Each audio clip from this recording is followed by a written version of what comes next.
So I've almost stopped vlogging on YouTube, but I decided to do this one because I had always wanted to do this one because I think a lot happened in the year 2012. So I'm just going to take you through some of my favorite posts by each month. I'm only gonna like say one post per month, so don't worry, you're not gonna be here for long. And starting off with January, basically our Prime Minister of Nepal, Dr. Baburam Bhattarai, he unveiled his new vision for Nepal.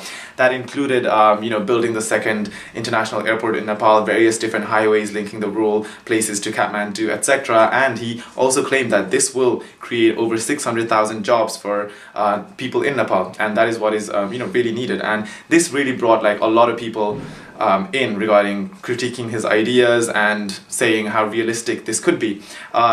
Is it ambitious? Yes, definitely. Is it realistic? Well, probably not, because like a lot of what he said hasn't really come to life because it's still stuck in like the whole bureaucratic process. Anyways, moving on to February. February was a big month because Santosh Pant's son had a sex change and he became a she, and she is Caitlin Pant. And this was captured widely by Kantipur News and various other blog sites. Surprisingly, the picture that I shared, which was uploaded by Kantipur, was shared like by tens of thousands of people. Never have I had that kind of engagement on a post that I've made or a photo that I've shared on Facebook. The two posts that I also did drew in like over 100 comments, and a lot of people questioned why someone would do that or why they would waste like $23,000. But a lot of people, I'm happy that a lot of people were supporting the change and saying obviously you have to do whatever feels right to you. So that was great to read that. And this led to Caitlin Pant actually messaging me to ask me to remove the picture from Facebook.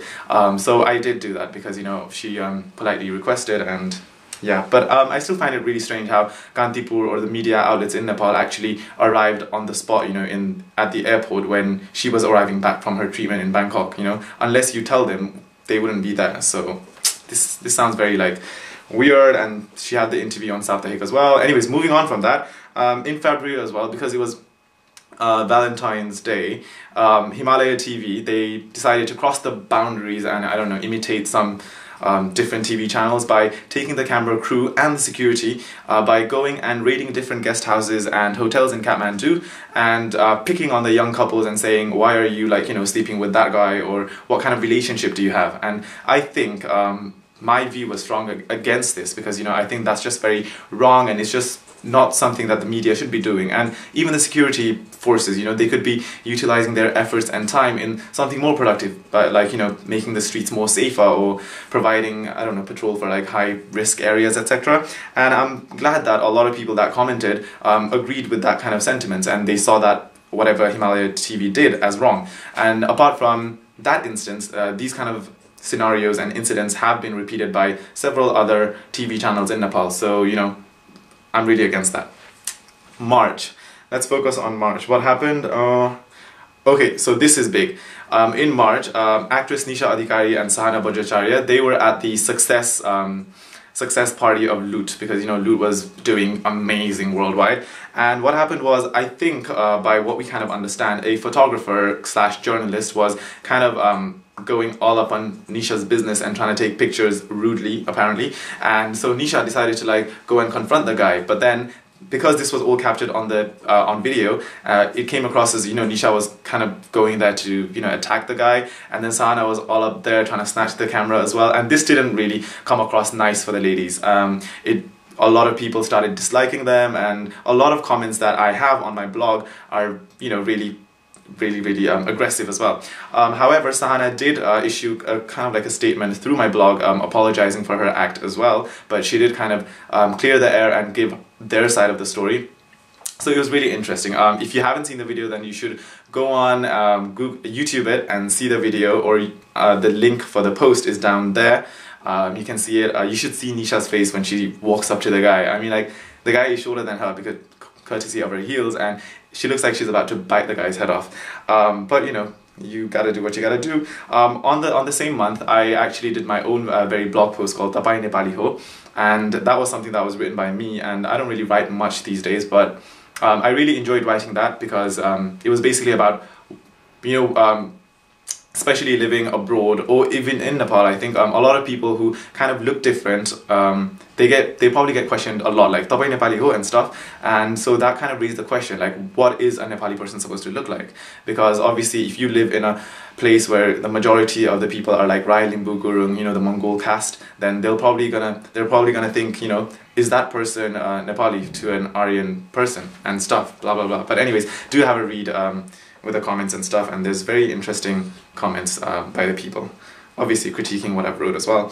April was the month when Malvika Subba got married with Riaz Shrestha, so that was quite a big thing online, especially on Facebook. Apart from that, what actually drew you guys to lexlingo.com was Shrishti Shrestha's announcement to participate in Miss Nepal 2012. So that instantly got a lot of people hopeful and much more interested in the beauty pageant compared to the previous years, and because Shrishti is a very popular Nepali model in the UK as well, there was a lot of fan following from day one. Now May was quite a big month. On the 6th of May, not only did I turned 20, Shrishti Shrestha also became Miss Nepal, and you know, a lot of people are still crying about that, but we're gonna move on to me turning 20. So I left my teenage years behind, and I also made a blog post, and I was just only reading the comments recently, like a few days ago, and someone commented saying, "Hey Lex, you look like Roberto de Matteo." So I had to Google who he was, and you know what, I'll settle for it, it's fine, but I'm just glad that it's better than my last comparison, which was Dheeraj Rai, and that was just like, it was brutal. Apart from that, it was quite sad. On the 14th of May, Agni Air crashed in Jomsom, so you know, it doesn't really show Nepalese aviation in a good light. Moving on to June, there was a poster of actress Sushma Karki, you know, the girl who did the item dance in Loot, poster of her for her upcoming film Bindas at that time, where she was like pressing onto her boobies and kind of squeezing it, and there was like blood smeared all over, so it was very pornographic. And that poster, I didn't realize, you know, it was gonna draw in quite a lot of comments, because I just thought for my kind of readers it would be very vulgar, and they'd probably think, oh god, what is Lex putting on the thing? And I guess to some extent you guys probably thought that, but it was nice how you guys aired the view saying, you know, this kind of things shouldn't be done by other actresses in the following days to come. So yeah, I don't know how the movie did in the box office.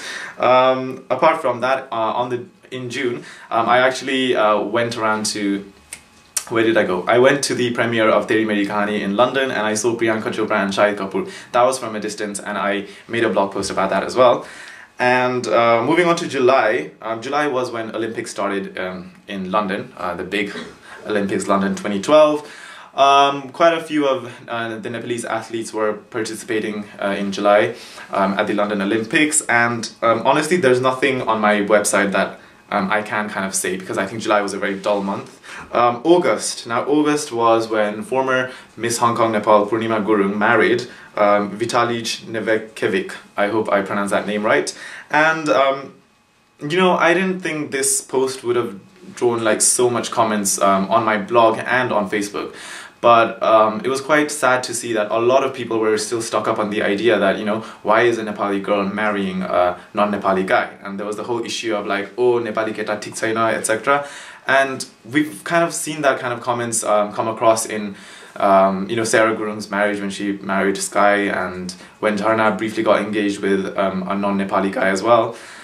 And I think that's just sad. I mean, like, you know, if they're in love and they want to, you know, take that further, then, you know, you should let people do what they want. And a lot of people commented things like, you know, it's because she wants a visa and stuff like that. You know, to clarify, like, she's been living in the UK for a long time, and even before the UK she was in Hong Kong. But anyways, oh yeah, and August, that was the month when I met Priyanka Chopra. Like last time I saw her like from a distance, you know, there was the eye connection, but this time when I met Priyanka Chopra, we were like right next to each other, and yeah, so it was pretty cool. And I uploaded the pictures on Facebook, and there were like loads of comments from like people that I didn't even know that existed.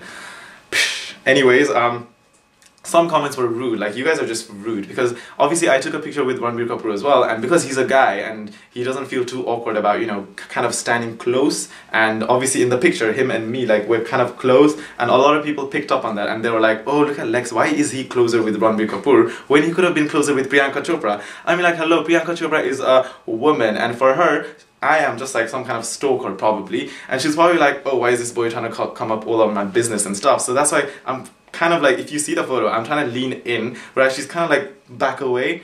So, you know, I did try to do whatever I did with Ranbir Kapoor there as well, but some of you picked up on that, and I saw, like, obviously, you know, one person has to make that kind of sarky comment and other people like on it, and you're just like, oh my god, they think that.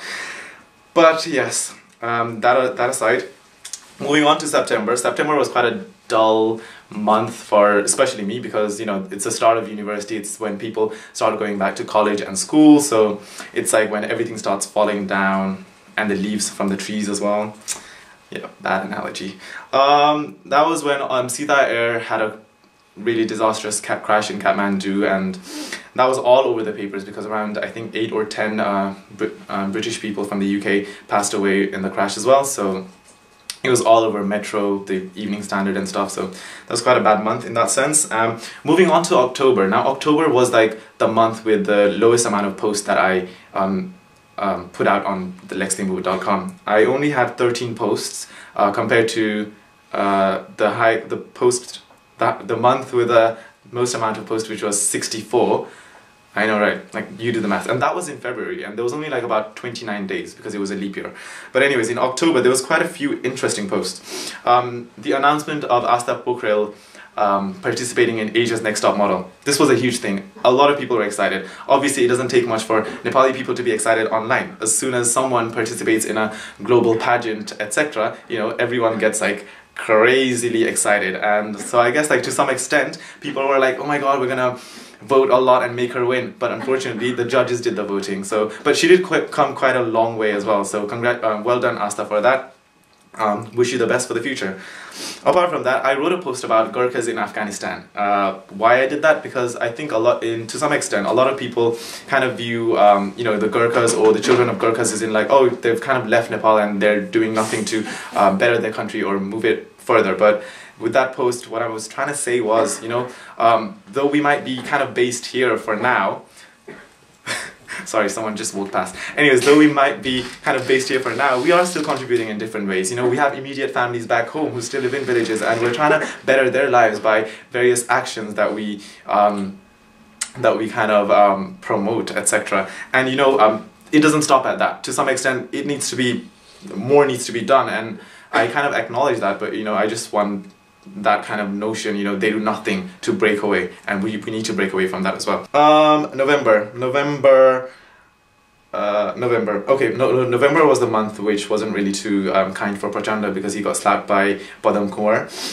And Nagma Shrestha was at Miss Earth that took place in Philippines, and she did a great job, because not only was she winning various different things in her own immediate group, she also on the finale, she also came in the top 8, so now that was like amazing.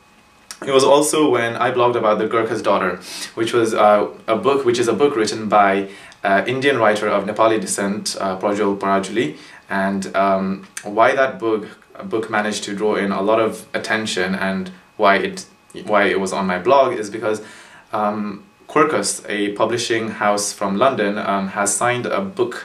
I don't know whether it's a 2-book deal or a 3-book deal with Prajwal, and I think it's supposed to be a multi-million deal kind of thing, so it's kind of like, you know, big thing. Moving on to December, the final month. December was quite a dull month. I think it was because I had too many deadlines approaching as well. The post that I kind of liked was shocking statistics, where because I think in November the census of Nepal was released around November 21 or something. So I did a blog post about some shocking statistics from the census in December, and one of the findings was more Nepalis have access to mobile phone than toilets. December was also the month when I visited Mumbai, because that was my geography trip, but, you know, that's personal. So moving on from that, there was this Ramri alert feature, which I kind of do occasionally when I kind of come across a Ramri person, or for the guys, there's Tito alert. So That's the guy's equivalent of a Ramri alert. So on Ramri alert in December, there was Neelam Chand. She's like a beauty queen. I don't know what she won though. So yeah, and there was like some great photos of her, and I just thought, wow, she's like so Ramri. So I put her on the blog, and I think a lot of you guys were kind of like visually appealed and attracted by her. Aside from that, now we're in February, and I hope this video will be uploaded within the next few days, because I don't want to make this any longer. And Happy New Year, because I don't think I've said that to you guys, but you know, New Year happens every year anyways, which is quite silly that I just said that. But yes, keep checking out my blog, lexlimbo.com, and to see the videos and the blog posts, all the links down below. And if you guys have any suggestions or any hot news to send to me, then you can tweet me at lexlimbo. And if you haven't subscribed, then the subscribe button should be somewhere around the bottom or the right or the left or the top. YouTube keeps changing everything, so by me saying that, I think I've kind of secured myself for the next few years, you know. That's it. Thank you for watching.